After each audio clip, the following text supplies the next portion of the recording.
오늘은 민수기 강해 6번으로서 민수기에서의 예수 그리스도는 누구신가에 대하여서 오늘은 먼저 1번으로서 5가지를 보기로 하겠습니다. 우리는 성경 66권 중에서 어떤 책을 보든지 가장 먼저 중심에 두어야 할 일이 무엇인가 하면은 그 성경의 배경도 중요하고 무슨 말씀을 하는지 내용을 알기를 또 애써야 되고 그 성경을 기록될 때 역사적인 배경 같은 거 누가 주인공인지 무슨 일이 있었는데 어떤 교훈을 주시는지 거기에 대해서 다 우리들이 연구해야 되지 공부해야 되죠. 그렇지만 제일 중요한 거는 뭐예요? 창세기를 연구할 때 계시록을 볼 때 마태복음을 보고 히브리서를 보았을 때 거기에서 예수님은 누구시냐?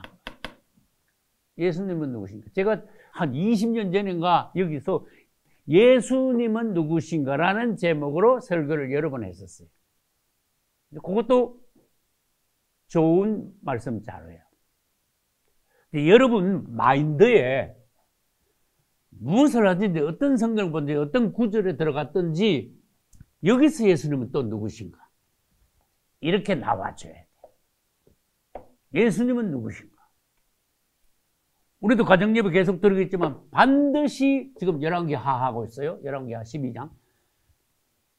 어디를 읽든지 예수님하고 반드시 연결시켜요. 할렐루야.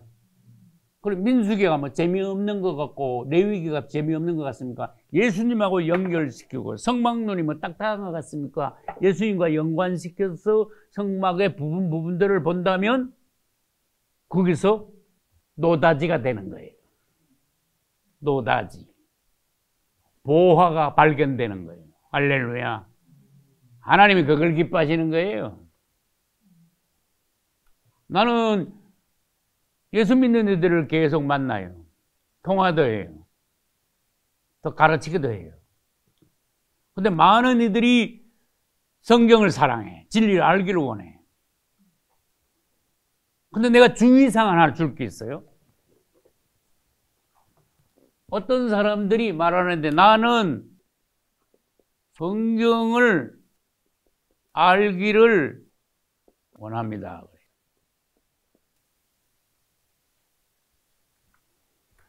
착한 마음이죠. 열심이죠. 하나님 보시기 좋죠. 그럼 저것을 조금 바꿔야 돼. 그러나 성경을 통하여 나 성경의 내용, 성경의 진리, 성경의 그 깊은 내용을 내가 깨닫고 보기를 알기를 원합니다. 좋은 말이지만 여기서 한 단계 더 나가면은 나는 성경을 통하여 예수 그리스도를 알기를 원합니다. 이렇게 말을 해줘야 돼. 할렐루야. 그럼 그게 그거지 뭡니까? 그러면 뭐 할 말 없습니까? 아닌데요. 그게 아닙니다, 여러분. 일반 안 믿는 사람들은 성경 관심 없고 하나님 살아계신 거 믿지도 않고, 그러나 기독교인들 중에서 성경에 대해서 정말로 열정이 있는, 목마름이 있는 아주 갈급한 성경을 깊이 추구하고자 하는 열심을 가진 이들이 얼마 안 돼요. 그거 아셔야 돼. 그래서 기독교인 10명 중에 한두 명 정도가 성경에 관심이 있고, 내가 보기에는 거의 매일 성경을 읽는 사람들은 10명 중에 1명 잠깐만 가는 것 같아요. 전체 기독교인들 중에. 근데 성경을 읽는 건 좋아. 성경을 알기를 원합니다 하고 읽으면요, 성경을 지식적으로 자꾸 분석하고 이해하고 지식적으로 자꾸 습득하게 돼요. 아는 것보다 낫지. 근데 아까 질문했죠? 성경을 알기를 원하는 거하고 예수님을 알기를 원하는 거하고 그게 그거지요. 뭐 같은 말씀 아닙니까? 그래 질문할 수 있지만 아니다 그 말이에요. 그냥 성경을 알 때는 혼안해서 지식적으로 성경을 알게 돼요. 성경 그런 말씀 다 있어. 희한한 말씀 다 있죠. 지식은 교만하게 하나니 끝났어. 사람 속에 지식이 들어가면은 이상하죠. 슬슬 교만이 자꾸 생긴대 사람이. 그래서 지식적으로 뭘 알기 전에 영 안에서 뭐를 보고 깨달아야 된다 그런 뜻이에요. 성경을 두뇌, 혼 안에서 지식적으로, 교리적으로 성경을 자꾸 깨달아가지 말고 성경을 읽을 때 거기서 예수 그리스도를 발견함으로써 영 안에서 빛을 봐야 돼. 영으로 그분을 본 것이 있어야 돼. 그러면 그분이 역사를 하시는데 우리 영을 밝게 하셔. 진리를 알지니. 진리를 아는 게 뭡니까? 성경을 아는 겁니까? 예수 그리스도를 아는 거예요. 할렐루야. 왜? 내가 곧 길이요 진리요 생명이니까. 진리를 알지니 그러면 정신을 딱 차려야 돼. 사람들은 잘 몰라. 진리를 알지니 그러면 성경을 잘 깨닫는 걸 말하는구나. 다 그래 생각해요. 99%가. 그러나 진리를 알지니 그 말씀은 예수 그리스도를 알아라 그 말이에요. 틀리지 않습니다. 그러면 주님을 자꾸 알아감으로써 내가 영 안에서 열리게 될 것이다. 이거를 옛날 말로 하면 뭘까? 도를 통하게 될 것이다. 도를 통하게 되면 진리를 깨달으면 내 영혼이 자유함을 얻을 것이다. 자유와 해방. 땅을 보지 않고 햇 생활에 얽매이지 않고 물질에 잡히지 않고 내 영혼이 기쁨과 감사와 찬양으로 진리를 깨닫게 되었으므로 진리가 내 안에 있으므로 진리가 너와 함께함으로 너는 자유와 기쁨, 감사와 찬양으로 넘치게 될 것이니까 그게 진짜다 그 말이에요. 다시 말할게. 성경을 뭐 창세기부터 달달달달달 외운다고 그거 자랑할 거 못 됩니다. 그냥 성경이 막 잘한다고 막 성경 구절 막 탁탁 대면서 막 어따 성경 박사같이 그래도요 그거 순전히 지식일 수가 있습니다. 생명하고 상관이 없을 수가 있습니다. 그 모르는 것보다 낫지. 근데 그게 다른 방향으로 가가지고 성경을 엉뚱하게 지금 연구하고 있는 거야. 성경을 보려면 내가 중요하기 때문에 계속 강조하는 거예요. 어느 구절을 보든지 거기서 뭘 찾아라? 예수 그리스도를 찾아내라. 내가 탕릉 있게 찾아낼래요, 여러분? 아무데나 탕릉가 여기서 예수님을 어떻게 찾아내시겠습니까? 예수님 여기서 뭡니까? 물으면 찾아낼래요? 예를 들어서 레위기가 재미 하나도 없어. 레위기 가면요 7절기와 5 제사가 있어.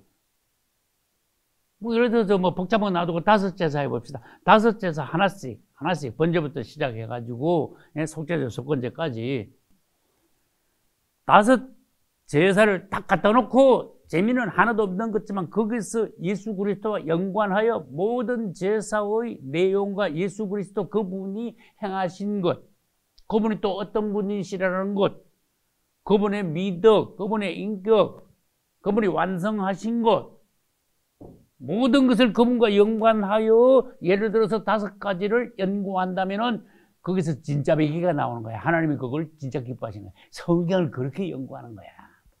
그렇게 말하시는 거야. 할렐루야.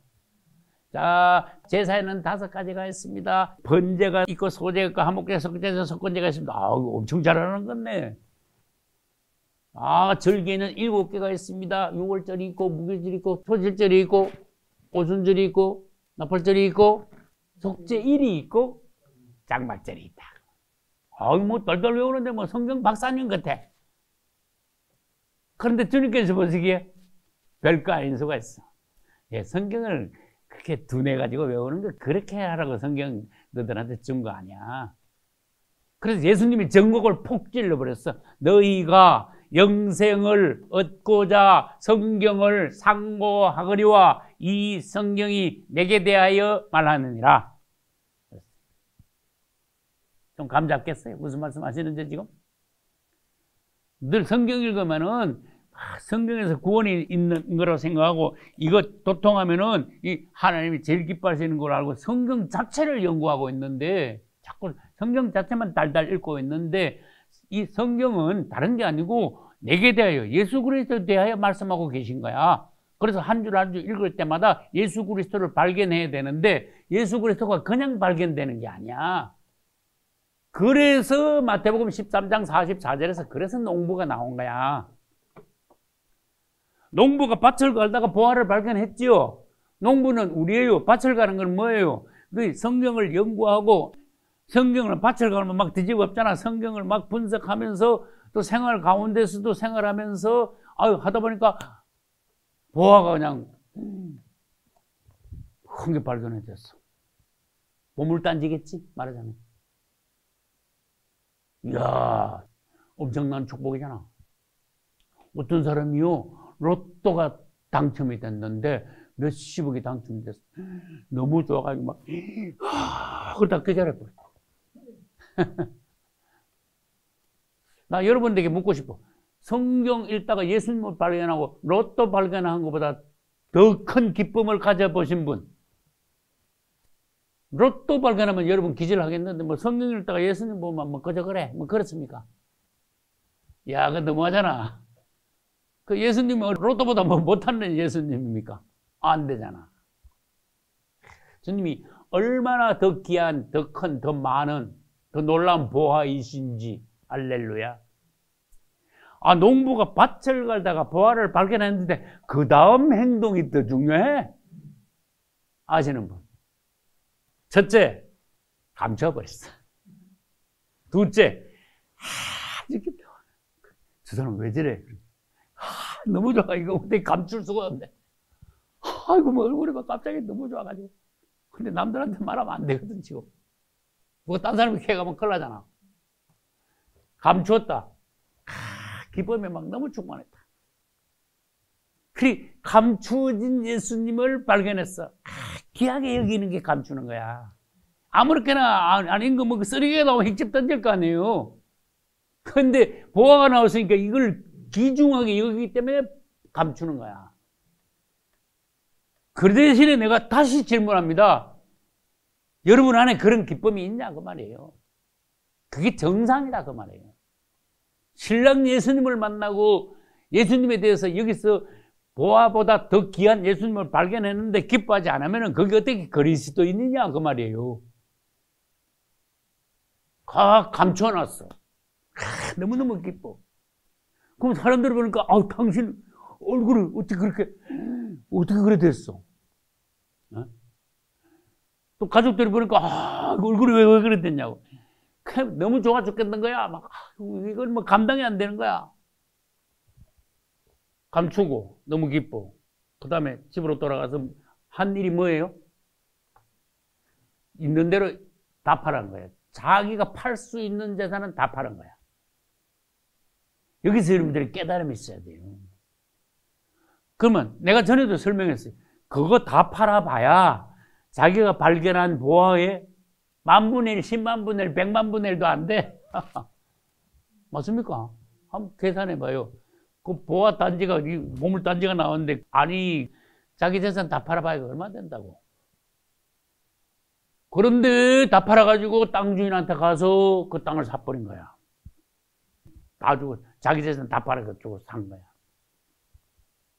그러니까 그 밭을 샀으니까 밭에 묻혀 있는 것도 이제 농부께 돼. 이제 나중에 슬슬 꺼내는 거예요. 우리 안에 그런 기쁨이 있어야 됩니다. 오늘 우리는 민수기에서 예수님을 발견하고자 합니다. 그분은 우주의 중심이시고 민수기 보면 나타나요. 그래서 본문을 2장 하다가 갑자기 1장으로 뒤돌아온 거예요. 그 레위인들이 성막을 중심으로 하여 어떻게 됐어요? 병들로 쌌잖아. 그죠? 자, 그러면 레위인들 주위에 또 군대들이 또 있잖아. 군대들 주위에 백성들이 또 있잖아요. 그렇게 핵심 중에 핵심, 중심 중에 중심에 뭐가 있는가 하면은 성막이 있고, 성막의 또 중심은 지성소고, 지성소의 핵심은 법궤예요. 법궤는 곧 예수 그리스도이시다. 할렐루야. 그분은 가장 중심에 계십니다. 가장 핵심이다. 제가 전에 설교할 때 그렇게 말한 적이 있어요. 여러분, 이 세상이 넓고도 넓습니다. 그러나 세상의 중심이 예루살렘입니다. 그랬어요. 하나님 보시기에 성경에서는 세계의 중심이 예루살렘이에요. 그것은 에스겔서 38장에 있습니다. 세계의 중심이 예루살렘인데 예루살렘의 중심은 성전이에요. 성전의 중심은 지성소예요. 지성소의 중심은 법궤. 그 법궤는 곧 예수 그리스도. 그러니까 예수님은 우주의 중심이시다. 그분은 테두리에 계신 분이 아니에요. 중심에 계신 분이에요. 그래서 전번에 제가 말씀드리기를 자전거 바퀴가 있다면 그분은 어떤 테두리가 아니고 중심축이에요. 그래서 우리는 뭐예요? 우리는 이게 살이야. 자전거 살이야. 이게 다 중심축 예수 그리스도 주변에서 그분을 향하여 있어야 돼. 그분과 직접적으로 바로바로 연관되어 있어야 돼요. 그래야 그리스도의 사실 이게 몸을 이루는 거야. 교회를 이루는 거예요. 하나님의 왕국이 되는 거예요. 하나님의 왕국이에요. 우주의 중심이 그분임을 알면 그분을 그만큼 깊이 하는 거고 그분을 높이는 거예요. 그분이 기뻐하시는 거예요. 할렐루야. 우리의 대장이다. 또 일어났어. 대장은 아까 내가 설명했습니다. 전쟁할 때 지금 이야기입니다. 생활 중의 이야기 아닙니다. 그러니까 우리의 대장 예수 그리스도인데 다른 단어로 하면은 누구와 같은 분이시다? 여호수아와 같은 분이시다. 그러니까 여호수아는 예수 그리스도의 예표예요. 어떤 면에서 예수 그리스도의 예표인가 그걸 봐야 돼요. 모세는 예수 그리스도의 예표예요. 어떤 면에서 예수 그리스도의 예표인데 그걸 알아야 돼요. 그게 예수님을 기표하는 거예요. 아, 주님은 그런 분이시구나. 멜기세덱은 예수 그리스도의 예표예요. 대제사장. 어떤 면에서 멜기세덱이 예수님을 닮았는데 그림자인데 멜기세덱이 이렇게 했잖냐. 예수 그리스도가 이런 분이야. 아, 그분이 또 이런 분이시구나. 자꾸 그분을 다양하게 알아가는 거예요. 깊이 알아가는 거예요. 그분을 너무 단순하게 유치원 방식으로 알아가서는 안 된다고 말이에요. 개인 간증하는 걸 양해해 주세요. 저는 30몇 년 동안 성경에서 계속 보화를 캐냈어요. 주님을 찬양합니다. 잘못 오해하시면 안 돼요. 나 성경에서 보화를 무진장 캐냈어요. 그래서 오해하지 말라는 거예요. 나만큼 보화를 많이 캐낸 사람도 그리 흔하지 않을 거야. 나는 무진장으로 캐냈어, 보화를. 그렇게 캐낸 것만큼 내 안에는 하늘의 기쁨이 있어요. 그것이 나를 살린 거예요. 우리 전순산 집사님하고도 얘기했지만 전순산 집사님이 어제 귀한 말씀을 하시더라고요. 봉사하시고 난 뒤에 야, 생각하니까 내 나이가 76인데 힘은 들지만 하나님 교회 와서 봉사할 수 있도록 일할 수 있도록 하나님께서 이런 환경을 주셔서 너무나 감사합니다. 그러시더라고요. 그래서 내가 옆에서 그 간증을 들으니까 엄청 기쁘고 감사하더라고요. 야, 우리 전순찬 집사님께서 참 하나님 앞에 감사의 큰 조건을 발견하셨구나. 할렐루야. 거기서 기쁨이 있어요. 예수 그리스도를 알 때 우리 안에 천국의 기쁨이 막 샘솟고 사는 보람이 있고 감사가 넘치고 세상 말로 살맛 나는 거예요. 전에도 내가 간증했는데 같은 간증을 또 해서 죄송해요. 우리 아버지는요 공무원 하시다가 60세에 간두시더라고. 그러더니 88세에 돌아가실 때까지 28년을 허전하게 보내시더라고요. 내가 장남이니까 우리 아버지의 삶을 알아요. 허전하게, 적적하게, 외롭게, 경제적으로도 어렵게. 죄송합니다. 내 장남이면서도 아버지 크게 내가 마음은 뭐 그랬지만 물질적으로도 효도를 못 해드린 게 지금도 나도 착잡하고만 죄송하고. 근데 나는 반대로 바꿔봅시다. 나도 이 나이에 하늘께서 말씀 전할 수 있도록 오늘도 보화를 캐낼 수 있도록 너무 감사합니다. 주님을 찬양합니다.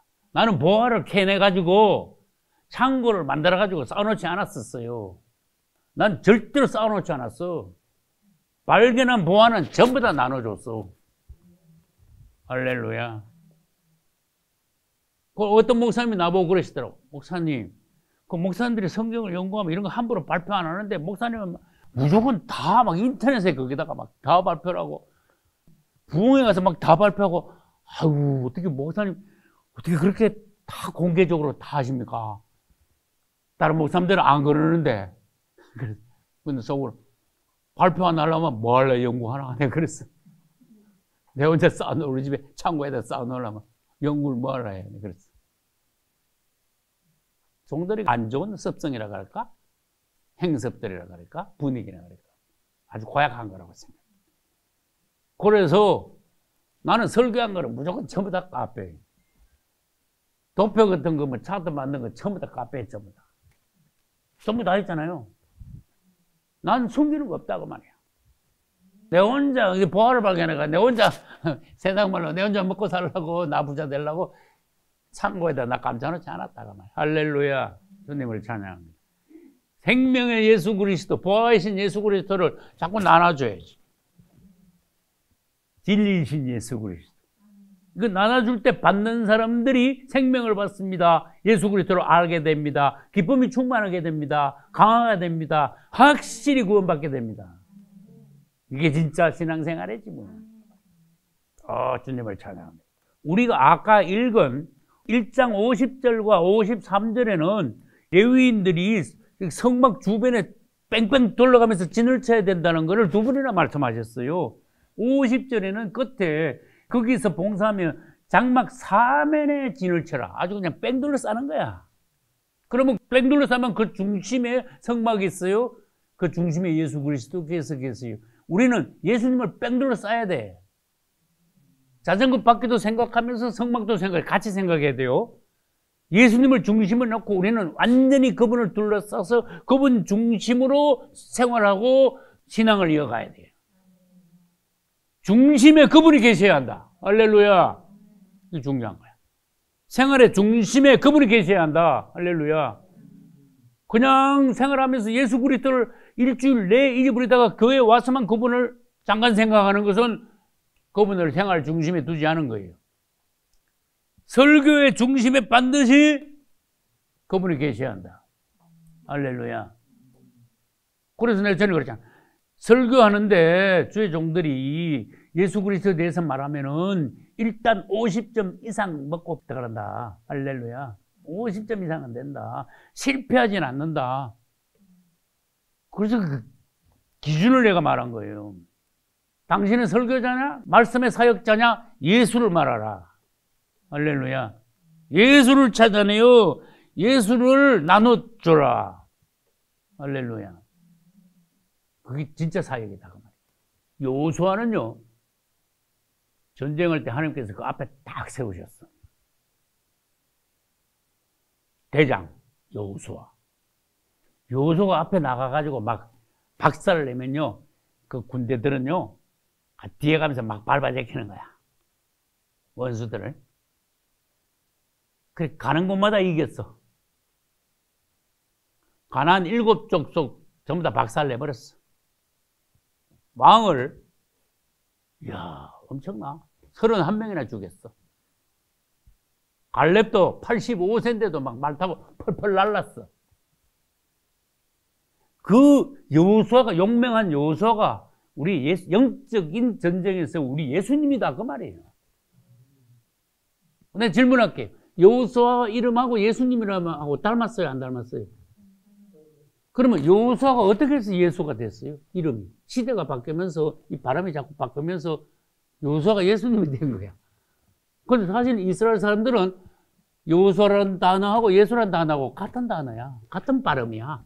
근데 이렇게 헬라어식으로 좀 바뀌고 뭐 이렇게 하다가 보니까 여호수아가 예수아가 돼가지고 예수아가 예수가 된 거야. 그 예수라는 이름은 사실은 신약의 이름, 아들을 낳으리니 이름을 예수로 하라. 이게 헬라식 발음입니다. 그러면 예수라는 이름의 히브리식 발음은 여호수아예요. 여호수아 또는 예수아. 한 분이라는 걸 아셔야 돼요. 여호수아, 예수. 예수님이 어떤 분이시냐? 우리의 영적 전쟁의 대장이시야. 그분은 우리 앞에 나가시는 거야. 우리는 그분을 믿고 따라가기만 하면 돼. 네가 제일 앞에 나가서 싸우라고 안 그랬어. 예수 이름으로 싸워. 내 이름으로 귀신을 쫓아내며. 할렐루야. 그분이 밟고 나가면은 뒤에 가서 엎어진 것들 막 들이밟아 제키면 돼. 그래서 무서워 말라. 두려워 말라. 나는 너의 하나님이라. 성경 읽으면 영안에 써요. 힘을 팍 주시잖아. 야, 세상에 일어나는 이것저것 이런 일들이 사람의 눈으로 볼 때는 막 난감하고 막 기가 막히고 막 절망스럽고 막 그렇잖아. 걱정이 딱 되고 밥도 안 넘어가고 그런 수가 많잖아요. 그러나 말씀을 딱 하니까 두려워 말라. 그거 가지고 놀라지 마. 마귀가 너희들한테 지금 겁주는 거야. 절대로 흔들리면 안 돼. 하나님을 믿으니 또 나를 믿으라. 나는 의로운 오른손으로 너를 붙들리라. 홍형제님한테 하나님께서 하신 말씀 뭔지 알아요? 내가 너에게 약속한 것을 다 이루기까지 절대로 너를 떠나지 아니하리라. 할렐루야. 얼마나 멋있어요. 너를 지키신다는 거예요. 우리의 대장 예수께서 원수들이 우리를 쳐들어와 가지고 우리를 이기지 못하도록 그분은 우리를 지키시는 분, 대장 예수. 할렐루야. 근데 가정에서도, 교회에서도, 직장에서도, 국가에서도 예수님이 우리의 대장이시듯이 앞선 지도자이시듯이 이 사회에서도, 교회에서도, 직장에서도, 국가에서도 바로 된 지도자가 있어야 돼. 운명이 거의 결정이 돼버려요. 우리 이제 가정예배 열왕기 하 보고 있습니다만은 왕들이 시원찮으니까 나라 자체가 엉망이 되더라고. 왕이 괜찮은 왕이 하나 딱 일어나니까 아주 그냥 딱 잡혀버리더라고. 그 다음에 백성들을 지도하는 선지자 한 사람만 딱 나와도 예를 들어서 사무엘, 나라가 완전히 쇄신돼 버리더라고. 알잖아요, 여러분. 근데 전에도 그랬잖아. 여러 사람 필요 없다고 그랬잖아. 한 사람만 똑바로 나와도 교회가 뒤집어지는 건 문제 아니야. 나라 전체가 뒤집어져. 새로워져 버렸어. 나라를 새롭게 아니라. 나 그 단어 마음에 들더라고. 사무엘이 나라를 새롭게 했어요. 시대를 바꿔버렸어요. 맞잖아. 얼마나 확실하게 뒤집어버려가지고 시대를 바꿨는지 알잖아요. 사무엘이 뭐 전쟁터 나간 여호수아 같은 또 장군도 아니었어. 그냥 기도만 해. 그런데도 뭐 칼 들고 나간 것도 아니고 아말렉이 쳐들어왔는데 그냥 나가. 아무것도 안 들고. 기도를 막 팍 해버려. 그러니까 하나님은 막 천둥부터 먼저 저쪽에다가 막 꽝 때리니까 여러분이 생각하는 천둥 생각하면 안 됩니다. 그 한번 꽝 때리면요. 아말렉 군인들요. 간이 다 떨어져 나가 버립니다. 귀청이 다 나가 버립니다. 그 하나님은 그냥 시시한 천둥을 때린다고 생각하면 착각이에요. 그러니까 사무엘이 기도하면요. 하나님께서 일을 하셔요. 할렐루야. 대장 예수께서 가지고 나타나셔버려. 천사를 그냥 무진장 보내주셔버려. 박살내버려. 가만히 있어도 다 도망가게 해버려. 맞잖아요. 나 보탠 거 없어. 사무엘이 살아있는 동안에 아말렉이 쳐들어오지 못했어요. 얼마나 지도자가 중요하냐. 바로선 종들이 중요하냐. 가정에서 반드시 바로된 지도자가 있어야 돼. 교회에서 반드시 하나님 기뻐하시는 지도자가 있어야 돼. 회사도 국가도. 살아있는 간증을 주님이 계속 보여주시는 거야. 그래서 대장 예수께서 앞장서시니까 뭐 이스라엘이 광야에서 갈 때마다 다 이겨버려. 아말렉을 박살내버렸지요. 그 다음에 아모리 왕 시혼을 죽였지요. 바산 왕 옥도 죽였지요. 그래가지고 가나안 땅을 건너가지고 가나안의 7 족속도 전부 다 박살내버렸지요. 비결을 알려줄게. 그분을 앞장 세우면 돼. 할렐루야. 그분이 대장 되시고 우리는 그분을 확실히 믿고 따라가면 돼. 세 번째, 하나님의 백성들을 보호도 하시고 인도도 하시고 안내도 하시고. 근데 요 4번에 가면은 보호, 인도, 안내에다가 플러스 4번은 뭔가 하면 공급이라는 거예요. 공급. 자, 이번에 우리의 대장 예수께서는 우리를 원수들로부터 지켜주셔. 사람들로부터. 그 다음에 3번은 봐요. 보호하고 인도하고 안내하시는데 이건 환경으로부터 지켜주셔. 이해가 됩니까? 사람으로부터도 지켜주시고 환경으로부터도 지켜주셔. 그러면서 4번에 가서는 우리의 생명을 유지할 수 있도록 공급하실. 전에 설교한 거 질문 한번 해볼게. 여러분들이 얼마나 기억하고 있는가. 여러분, 남자와 여자가 만나서 하나님께서는 장성하면 부모를 떠난다 그랬어. 그럼 남편은 아내에 대해서 3가지 의무야. 이거 지금 설교를 나오니까 내가 그 질문하는 거예요. 남편이 아내에 대한 3가지 의무. 사랑해야지. 그게 1번이지. 제일 먼저 사랑. 장가를 가려면은 부인을 사랑하지 않으면 장가 자체를 가지 말아야 돼. 정치적으로, 상업적으로 장가 가는 거예요? 거짓말로 장가 가는 거예요? 그 상대방을 모독하는 거잖아. 그죠? 결혼의 조건은 사랑이다. 결혼을 유지하려면 사랑이 있어야 된다. 사랑이 유지돼야 된다. 남편들아, 아내를 뭐 하라 그랬어? 업어줘라 그랬어요? 남편들아, 아내를 사랑하라고. 사랑이잖아, 뭐. 그 다음에 다른 사람들이 나의 부인을 보호하는 거야. 내가 내 부인을 책임져야 돼. 보호하는 거야. 외적으로부터. 그래서 내가 그 소리 했어. 남편이 좀 시원찮아도 있잖아요. 길 걸어가는데 여자가 혼자 걸어가면요, 나쁜 놈들이 딱 찝쩍거리는 수가 있어요. 그런데 남편이 암만 인물도 없고 뭐 외모도 시원찮아도 남편하고 손잡고 가면요, 아무도 안 건드려요, 여자를. 남편 존재라는 그 자체가 아내를 보호하는 거야. 할렐루야. 3번째가 뭐라 그랬어요? 생활을 책임져야 돼. 공급을 해야 돼요. 생활에 필요한 거 있죠. 근데 있잖아, 엄청 거북한 거 있어. 장가 가놓고 부인 보고 돈 벌으라는 거 있죠. 자기는 놀고. 엄청 거북합니다, 그거. 그럼 되겠습니까? 상식적으로. 사람들이 보고 뭐라 하겠습니까? 당연히 예수님이 우리한테 대한 거를 내가 염두에 두고 3가지를 말한 거예요. 예수님은 우리를 정말 사랑하신다. 아가서 읽어봐요. 2번째, 예수님은 세상의 모든 원수들, 외부로부터 오는 어려움, 공격 이런 것을 아주 확실하게 보호하시는 분이다. 우리 주님, 우리 신랑은. 할렐루야. 그리고 봐요. 내가 그랬잖아. 이거 봐. 보호, 안내, 인도하지만 만나와 생수를 공급하신다 그랬잖아. 그 광야 40년 생활 중에서도 완전히 생명을 유지할 수 있도록 공급을 책임지셨어요. 할렐루야. 앞에 계신 분도 대장 여호수아, 뒤에 따라오시는 분도 5번 반석이신 예수. 성경을 연구하면요, 기가 막히다니까. 깜짝 놀란다니까. 앞장선 대장 여호수아는 아는데 사람들이 뒤따라오는 반석 예수님은 몰라. 사람들. 고린도전서 10장에 있거든. 그건 잘 몰라. 사람들. 그래서 주님은 3가지 확실합니다. 우리를 사랑하시고 보호하시고 공급하시는 분이다. 할렐루야. 그래서 세상의 남자들이 장가가려면 이 3가지는 확실히 알고 가시라. 그 말이야. 내가 이거 3가지 자신 없다. 그럼 가지 마. 안 가면 돼. 확실해 아주. 그럼 뭐 신부들은 뭐 가만히 그냥 뭐 사랑만 받고 뭐 앉아 놉니까? 아내들아, 남편에게 순종하라.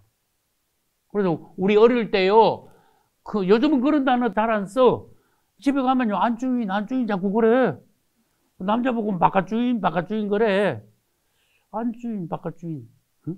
안주인, 바깥주인이 뭐지? 나 어릴 때 초등학교 때 무슨 말인지도 몰랐어. 안주인, 바깥주인 그래. 그걸 여자들은 아내 집 안 살리면 책임져라. 그 말이야. 안주인. 바깥에 나가서 돈 벌어오고 외적인 일은 남자들이 책임진다. 그런 뜻이에요. 할렐루야. 그래서 부인들이요, 남편에게 말하죠. 당신은 남편으로서 이 집을 대표하고 책임지시오. 남자라면, 남편이라면 정체성을 분명히 해줘야 돼. 남자들이 약해지면 안 된다. 그 말이에요. 그분은 우리를 보호하시고 인도하시고 안내하시는데 뭘로 보호하시고 인도하시고 안내하십니까? 뭐 지도를 그려줍니까? 가는 길을 닦아놓습니까? 그래야 안내합니까? 보호, 인도, 안내. 또 보호는 뭐야? 보호, 인도, 안내. 인도하고 안내는 비슷한데 보호, 구름 기둥과 불 기둥은 요거 아주 중요한 거예요.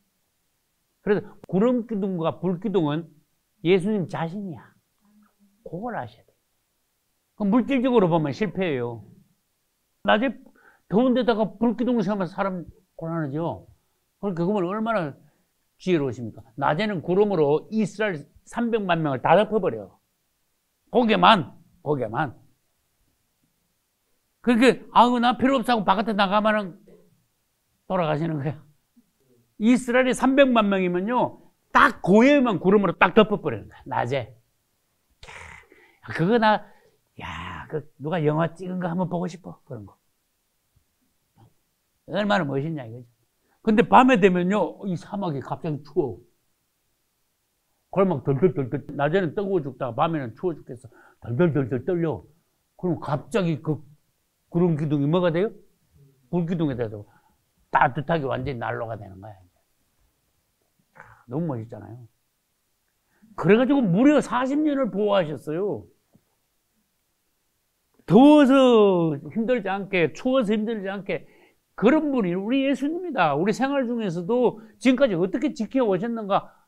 여러분 실제로 간증을 하셔야 돼. 그분은 여기까지 나를 이렇게 인도하셨다니까. 그분은 나를 이렇게 지켜주셨습니다. 공급해 주셨습니다. 그분이 나의 신랑 예수님입니다. 이거 외적으로 이스라엘 이야기 말고 여러분 자신의 간증이 나와줘야 돼요. 나도 그런 간증이 계속 있어요. 그래서 그분은 우리의 대장이시며 보호도 하시고 인도도 하시고 안내도 하시고 그다음에 먹고 살아야 되잖아. 먹고 사는 것 두 가지. 먹는 것과 마시는 것. 음식. 그럼 음식 하는데 음자가 무슨 뜻인지 알아요? 마실 음료수 하니까 식. 이거 먹는 거예요. 요거는 그만 또 질문 하나 할게요. 만나와 생수를 신약적으로 해석해가지고 신약에 와서 만나와 생수가 없어요. 광야에 만나와 생수가. 신약적으로 해석하면 만나와 생수는 뭡니까? 떡과 포도주가 돼. 만나는 떡이고 생수는 포도주가 돼. 먹고 마십니다. 우리 생명을 유지하려면요, 먹는 것만 가지고 안 됩니다. 물만 먹고 못 삽니다. 두 개가 다 있어야 됩니다. 먹고 마셔야 돼요. 그래서 먹는 것은 실제적으로 해볼까요? 이것을 받아 먹어라. 이것은 내 몸이니. 또 너희를 위한 내 몸이니라. 잔. 이것을 받아 마셔라.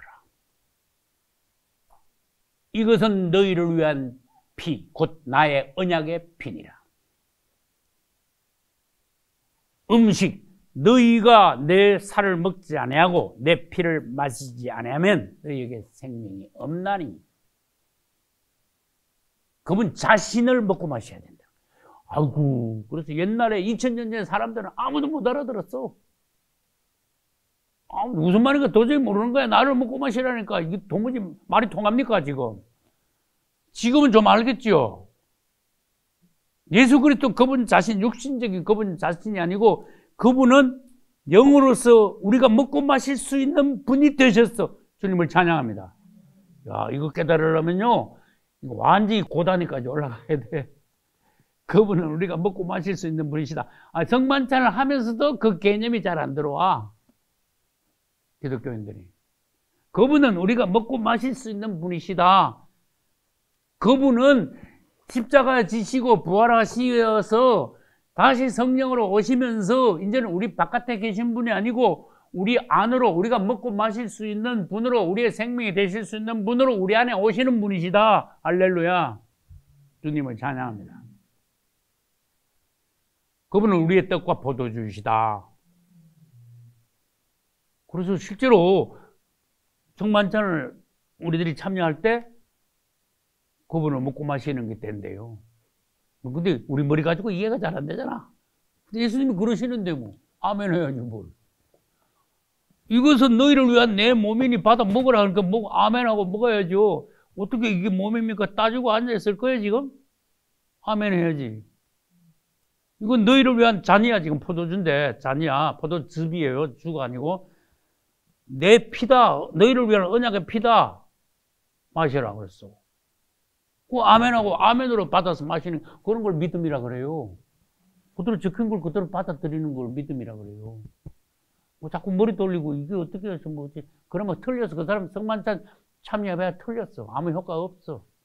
자, 광야에서요. 한번 생각해봐요. 그 300만 명이 매일 40년 동안 만나가 내렸는데 안식일 날 아침에만 안 내렸어. 그러니까 금요일 날 토요일 것까지 2배로 내려주신 거예요. 맞죠? 근데 그 40년 동안 300만 명이 아니면 400만 명이 광야에서 계속 먹을 그 양식을 얼마나 기적적으로 하늘에서 내렸냐 이거지. 여러분 세상에 이런 기적이 어디 있습니까? 농사를 전혀 짓지 않았는데 그 많은 숫자 이스라엘 사람들이 한 사람도 영양실조로 안 걸렸어. 목말라 죽은 사람이 한 사람도 없어요. 발이 부르 터진 사람도 없다 그랬어. 뻘거벗고 다니는 사람 한 사람도 없었다 그랬어요. 그 광야에서야 그것도 가나안 땅에서가 아니고 어떤 기적인가 봐야 돼. 그 오늘날 우리가 천국 들어갈 때까지 하나님의 어떤 공급하심, 보호하심, 인도하심은 이런 기적이다 그런 뜻이에요. 꼭 그저 그럭저럭 먹고 산다 뭐 이런 식으로 생각하면 착각입니다. 하나님이 여러분들을 기적적으로 지금 공급하고 계시는 거예요. 보호하고 계시는 거예요. 인도하시는 거예요. 나중에 가서 정말 기적적으로 주님이 인도하셨다는 것을 일어나서 찬양하면서 다 간장하실 수 있어야 돼요. 할렐루야. 야, 만나 내린 방식이 얼마나 기적이냐. 희한해. 만나 이야기가 이제 나오게 생겼어. 또 있으면요. 또 생수는 또 얼마나 기적이야. 여러분, 300만 명이 먹으려고 그러면은 오늘날 수도꼭지를 몇 개를 틀어야 됩니까? 수도꼭지가 몇만 개가 있어야 되잖아. 그런데 아무도 목마르지 않고, 거기다가 뭐까지 있는지 아세요? 짐승들까지 있었어. 맞잖아요. 그 짐승하고 사람하고 다 먹어야 돼요. 그러니까 큰 강이 나와줘야 돼요. 그냥 시냇가가 찔찔 걸어가지고는 서로 먹겠다고 싸우다가 다 다쳐. 그런데 300만 명하고 짐승들이 다 먹었으니까, 다 마셨으니까 그 물의 양이 얼마나 많냐. 아니, 그 사막에 웬 물이요? 그것도 하루 이틀도 아니고 40년 동안 사막에서 그 많은 사람들 목마르지 않게 웬 그 많은 물이요? 그럼 물어야 될 거 아니에요, 여러분. 질문을 해줄 거 아니에요. 어떻게 그 사람들이 목마르지 않고 살아남았는가? 광야를 통과했는가? 지금 우리 광야를 통과하고 있는 거예요. 지금도 우리는 만나와 생수를 먹고 마시고 있는 중이에요. 그분으로부터 공급받아가지고. 근데 희한하죠.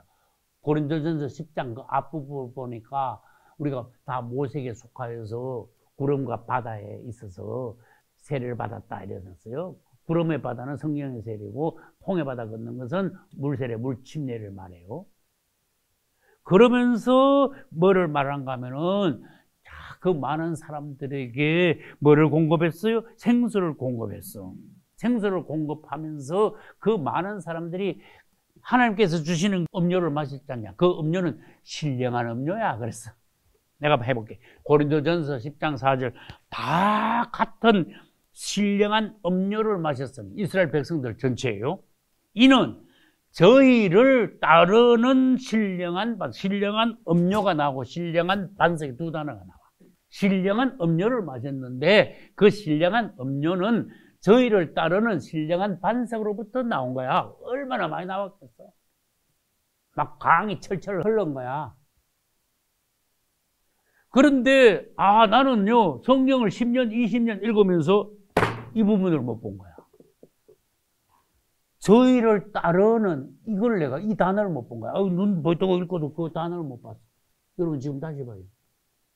저희를 따르는 신령한 반석 일어났어. 따라갔으니까 그대로 믿어줘야 돼.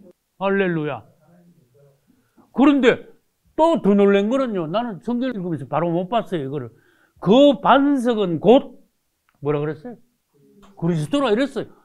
야, 내가 읽으면서 이걸 왜 못 봤지 싶어요.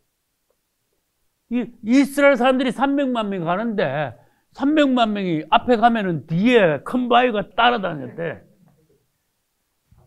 그런 게 있어요. 거짓말이에요. 성경이 다 거짓말이 되게 그러면?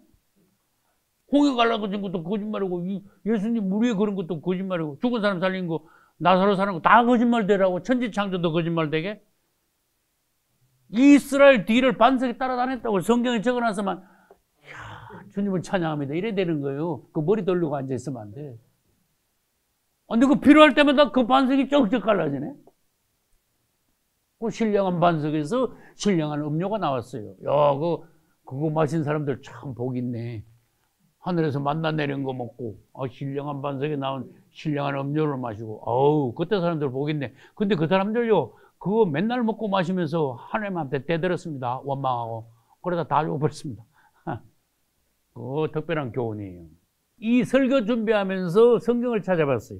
시편 74편 24절 25절은 이 부분에 대해서 시편에서 다시 주님을 찬양했어요. 저희에게 만나를 비같이 내려 먹이시며 하늘 양식을 주셨나니. 성경은 멋있어요. 사람이 권세 있는 자의 떡을 먹으며 일어났어요. 참 멋있다. 내가 밑줄을 쳤다. 아주 멋있어. 사람이 권세 있는 자의 떡을 먹으며 하나님께서 너희들에게 떡을 내려주셨어. 매일 40년 동안. 이거 작은 일이냐? 근데 옛날 이야기가 아니야. 오늘날 우리의 생활도 그분의 공급 중에 있다. 그 말이에요. 그분이 공급하심으로. 내가 뭐 노력해야 되고 내가 힘써서 먹고 산다고 그렇게 하지 마시고 기적적인 방식으로 주님이 우리를 먹여 살리고 계신다. 하나님이 식물을 충족히 주셨도다. 그래놓고는 이제 반석에서 생수 나오는 거 봐요. 시편 78편 15절에는 광야에서 반석을 쪼개시고 깊은 수원에서 나는 것 같이 저희에게 물을 흡족히 마시우셨도다. 그랬어요. 만나와 생수를 지금 다 얘기하셨어. 시편 78편에서. 아주 표현이요. 아주 멋있어.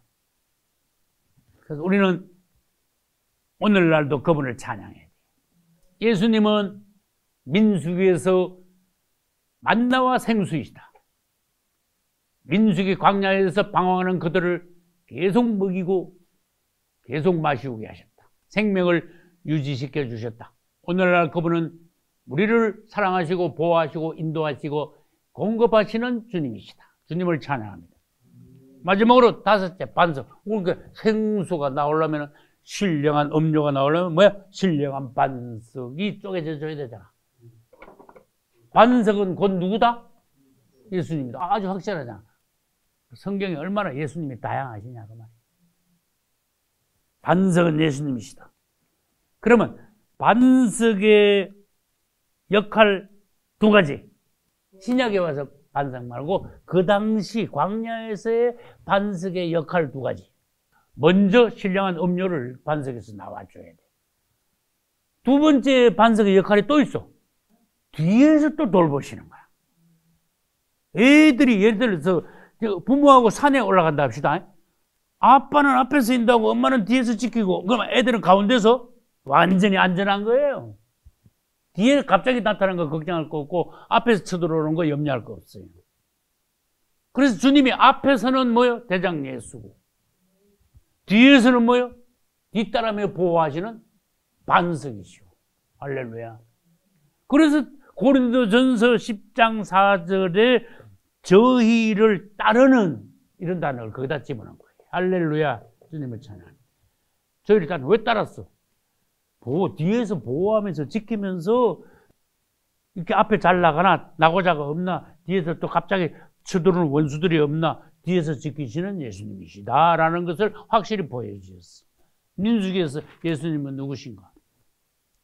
우주에서 중심이고 우리의 대장 여호수아 우리를 보호하시고 인도하시고 안내하시고 만나와 생수를 공급하시면서 그 다음에 생수 자체를 공급하시고 우리를 뒤에서 보호하시는 우리를 돌보시는 반석이시다.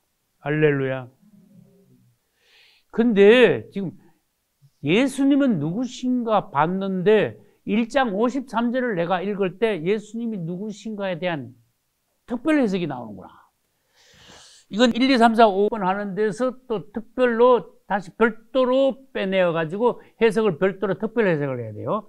자, 그러면 53절을 같이 읽겠습니다. 레위인은 정금막 사면에 진을 쳐서 이스라엘 자손의 회중에게 진노가 임하지 않게 할 것이라. 레위인은 정금막에 대한 책임을 지킬지니라 하셨습니다. 아멘.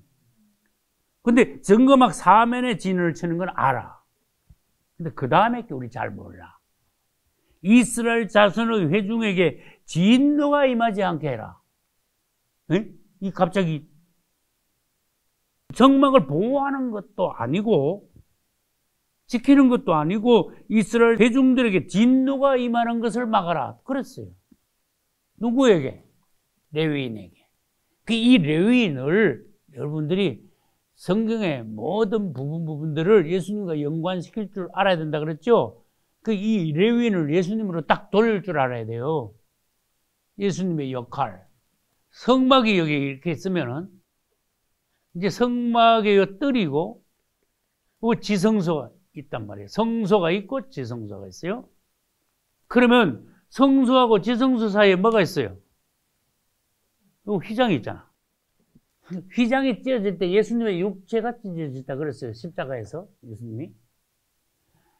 근데 하나님으로부터 사람들에게 나오는 길이 막혔다 이렇게 봐야 돼. 이 휘장은 두 가지가 막혔어요. 사람들이 잘못하면 하나님이요 막 나와서 사람들을 그 자리에서 징계할 수 있거든. 구약의 하나님은 그래요. 그래서 휘장을 막아놓은 거예요. 그 다음에 아무나 자격 없는 사람들이 하나님 보좌에 가까이 못 가게 이게 쳐놓은 거예요. 경계선을 쳐놓은 거예요. 그래서 하나님의 진노도 사람들에게 바로 덮치지 않게 휘장이 있고, 자격 없는 사람들이 감히 하나님 앞에 가까이 가는 것도 막는 그런 역할을 하는 것이 성소와 지성소 사이에 뭐예요? 휘장이야. 그런데 이 휘장은 예수님의 육체이면서 이 휘장은 또 뭔지 아세요? 십자가예요. 십자가. 십자가에 예수님이 죽으시는 그때 이 휘장도 갈라졌잖아. 그럼 이제 봐요. 두 가지가 이제 역할을 한 거예요. 막힌 담을 걸으셨다. 에베소 그걸 말했어요. 하나님과 사람 사이에 사실은 구약시대 때는 막혀 있었어.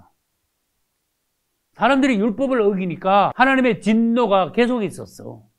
사람들에게. 그래, 하나님의 진노가 사람들에게 임하지 못하도록 휘장이 있었는데, 예수님의 십자가는 뭔지 아세요? 하나님을 진노를 진정시켜드렸어. 예수님의 십자가의 피가. 하나님과 사람 사이에 막힌 담을, 죄의 문제를 해결했으므로 막힌 담을 헐어버렸어. 그래가지고 예수님이 죽으시는, 운명하시는 순간에 이게 휘장이 갈라지면서 팡 했어요. 완전히 길이 터있다고 말이에요. 막힌 담에 헐어졌다고 말이에요. 그래서 53절에 그 말씀하신 거예요. 레위인들은 정금막 사면에 진을 쳐가지고 이스라엘 자손 회중들에게 하나님의 진노가 임하지 않게 하라. 결국은 예수 그리스도의 어떤 역할을 여기서 레위인의 역할을 통해서 주님의 역할을 말씀하신 거예요. 그 다음에 두 번째, 진노만 이쪽으로 임하지 않게 지금 막았던, 그 다음에 십자가를 통해서 하나님의 진노를 진정시키고 이제 사람과 하나님 사이의 길을, 막힌 담을 헐고 길을 텄다는 것 외에 또 뭐가 있는가 하면, 이 담이 막혀 있으면요, 진노만 백성들에게 임하지 못하는 게 아니고 축복도 임하지 못해. 여러분, 부모가 꼭 뭐 자식한테 뭐 화만 내고 막 징계만 합니까? 자식을 사랑하고 축복하고 선물도 주고 계속 하나님으로부터도 그래요. 그러면 하나님으로부터 오는 축복의 어떤 담도 헐어버리시는 역할이 예수님의 십자가에 있어요. 진노도 막으시고 하나님과 사람이 하나 되게 하시고 축복의 통로도 열으시고, 할렐루야. 진노는 막고 축복의 통로는 열고 할렐루야 주님을 찬양합니다. 그래서 민수기 1장 53절을 여러분들이 집에 가시면 자세히 한번 다시 읽어봐야 돼요. 예수님의 역할이면서도 오늘날 우리 그리스도인들이 예수님을 닮아서 중재의 역할을 하는, 축복은 전달하고 진노는 막아주고, 부인이 좋으면요 그 남편이 잘못해도요 부인 때문에 남편 못 때리셔. 부모가 아주 훌륭하면요 부모를 봐서 자식이 앵간하면요 하나님 축복하셔. 네가 나를 사랑하느냐? 내가 네 자손 1000대까지 복을 주리라. 이거 완전히 앉아서 그저 먹기로 자손들이요 1000대까지 복을 그냥 받는 거야. 부모 덕분에. 그러니까 축복을 남한테 전달시키는 역할 우리가 해야 된다. 그 다음에 어떤 사람이 죄를 지가 하나님이 그 사람한테 아주 노했어. 그럼 그 사람을 위해서 자녀든 성도든 이웃이든 아는 사람이든 그 사람을 위해서 내가 중보기도할 때 하나님의 진노가 누그러들어. 바로 말한 거 지금 이거야. 지금까지 설명한 거 그거예요. 여러분들은 그 역할을 할 수 없습니까? 할 수 있지. 가데스 바네아에서 이스라엘 사람들이 굉장히 큰 죄를 지었어요. 앞으로 나옵니다. 그러니까 하나님이 막 엄청나게 화가 나셨어. 그래서 심지어 하나님이 뭐라 하셨는가 모세 보고 내가 이 백성들을 전부 다 죽일 것이다 그랬어요. 너무너무 화가 나셔. 그래가지고 예전에 다 죽이고 노아의 가족들을 새롭게 인류의 시조로 만든 것처럼 이스라엘 민족들 다 죽이고 내가 너를 통해서 새롭게 시작할 거다. 도저히 난 못 참겠다 그랬어요. 그런데 모세가 하나님 앞에 나가서 주님 그러시면 안 됩니다. 하나님을 달랬어. 모세가 그래서 큰 종이야. 화가 막 머리 끝까지 나는데 이스라엘 하나님밖에 도저히 못 참겠거든. 한두 분이라 해야지. 화가 불같이 나시가 이스라엘 막 전부 다 죽이려고 그러시는데 주님 앞에 나가지고 이 진노가 임하지 않게 모세가 그 역할을 한 거야. 예수 그리스도의 예표예요. 주님을 달래시는데 주님 그러시면 안 됩니다. 먼저 그랬어. 왜 안 되는가 이유를 밝혔어요.